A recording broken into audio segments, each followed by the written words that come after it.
পঞ্চগড় সদরের চাকলাহাট ইউনিয়নের কীর্তিনিয়া পাড়া এলাকায় লোকালয় থেকে উদ্ধার করা হয়েছে বিলুপ্তপ্রায় ও বিরল প্রজাতির একটি সজারু। বুধবার ৩১ ডিসেম্বর দুপুরে খবর পেয়ে পঞ্চগড় বন বিভাগের কর্মীরা ঘটনাস্থলে পৌঁছে প্রাণীটিকে উদ্ধার করে। স্থানীয়রা জানান, সকালের সজারুটি একটি ক্ষেত পার হয়ে পাশের একটি সুপারি বাগানের দিকে যাচ্ছিল।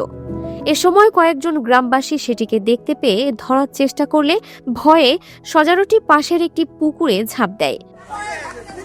পরে স্থানীয়রা কৌশলে বাঁশের তৈরি একটি খাঁচা ব্যবহার করে পুকুর থেকে সেটিকে অক্ষত অবস্থায় আটক করেন এবং বন বিভাগের খবর দেন।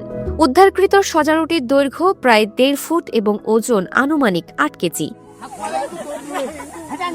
একসময় এই এলাকার বন জঙ্গলে সজারু দেখা গেলেও বর্তমানে এটি প্রায় বিলুপ্ত।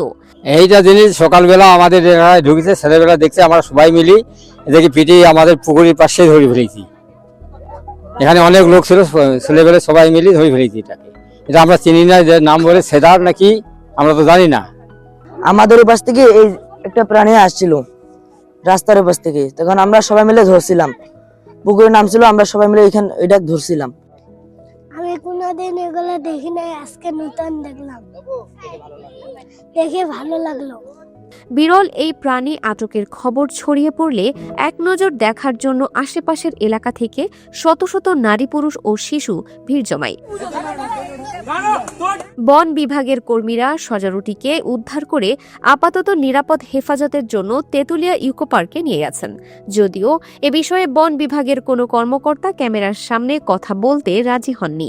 তবে জানা গেছে, ঊর্ধ্বতন কর্তৃপক্ষের সিদ্ধান্ত অনুযায়ী পরবর্তীতে প্রয়োজনীয় ব্যবস্থা নেওয়া হবে।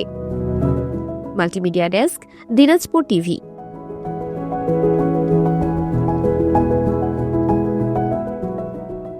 দিনাজপুর টিভি মানুষের জীবনের কথা বলে।